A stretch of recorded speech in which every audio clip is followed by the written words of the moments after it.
આપેલ પ્રશ્નમાં યાદી 1 ને યાદી 2 સાથે જોડવાનું છે। પહેલું સંયોજન આપેલ છે એ સાયક્લિક સંયોજન છે અને સાયક્લિક ચેનની અંદર કાર્બનની જગ્યાએ ઓક્સિજન એટલે કે વિષમ પરમાણુ છે। મિત્રો, ઓર્ગેનિક કેમિસ્ટ્રીમાં કાર્બનિક શૃંખલાની જે મધ્યમાં અથવા તો રિંગમાં ક્યાંય વિષમ પરમાણુ એટલે કે ઓક્સિજન આવે, નાઇટ્રોજન આવે, સલ્ફર આવે તો આવા સંયોજનોને વિષમ ચક્રીય સંયોજનો કહે છે।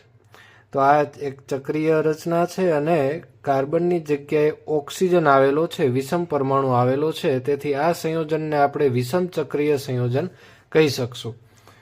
તો એની સામે જવાબ આવશે વિષમ ચક્રીય સંયોજન।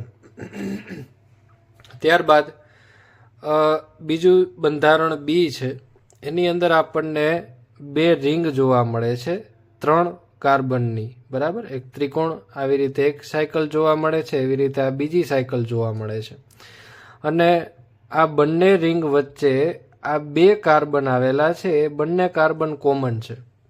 તો આવું આપણે ભણી ગયા છીએ કે 2 રિંગની વચ્ચે 2 કાર્બન જ્યારે કોમન આવેલા હોય તો એને બાયસાયક્લો સંયોજન કહેવામાં આવે છે। તો બીની સામે જવાબ આવશે બાયસાયક્લિક સંયોજન। ત્યારબાદ સી છે, એમાં પણ આપણને 2 રિંગ જોવા મળે છે, પણ એ 2 રિંગ વચ્ચે ફક્ત એક જ કાર્બન છે એ કોમન આવેલો છે, તો આપણે એવા સંયોજનને સ્પાયરો સંયોજનો કહેશું। અને ચોથું છે ડી, એ એરોમેટિક સંયોજન છે। તો હ્યુકેલના નિયમ પ્રમાણે એરોમેટિક સંયોજન કોને કહેવાય? તો કે જેનું બંધારણ છે એ સમતલીય હોવું જોઈએ। સમતલીય છે કે વિષમતલીય એ આપણે પ્રેક્ટિકલી કહી શકીએ, થિયરિકલ આપણે સ્ટ્રક્ચર જોઈને કહી શકતા નથી। બીજો એ રૂલ છે કે એની અંદર 4n+2π જેટલા ઇલેક્ટ્રોન હોવા જોઈએ। તો અહીંયા આપણે ઇલેક્ટ્રોન ગણી લઈએ કે પાઈ ઇલેક્ટ્રોન કેટલા છે, તો અહીંયા આ 2 ઇલેક્ટ્રોન, આ થશે 4 ઇલેક્ટ્રોન અને પ્લસ ઓક્સિજનના 2 ઇલેક્ટ્રોન પણ આ સંસ્પંદનમાં ભાગ લેશે, એટલે ટોટલ 6 ઇલેક્ટ્રોન થાય છે। તો આની અંદર આપણે 0 મૂકીએ તો 4 × 0 એટલે 2 ઇલેક્ટ્રોનથી શરૂઆત થશે।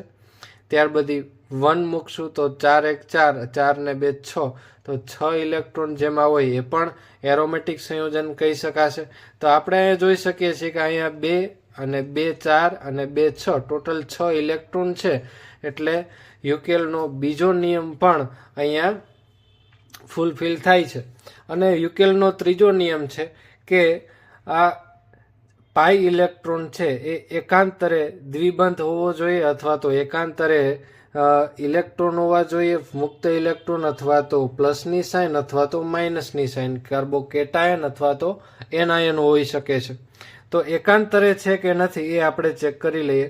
તો આ પાઈ બંધ, ત્યાર પછી સિંગલ બોન્ડ, ફરી પાછા ઇલેક્ટ્રોન, ફરી પાછું સિંગલ બોન્ડ, પાઈ બોન્ડ, સિંગલ બોન્ડ, આમ એકાંતર આવું સ્ટ્રક્ચર આપણને જોવા મળે છે, એટલે આ સંયોજનને આપણે એરોમેટિક સંયોજન કહી શકાય।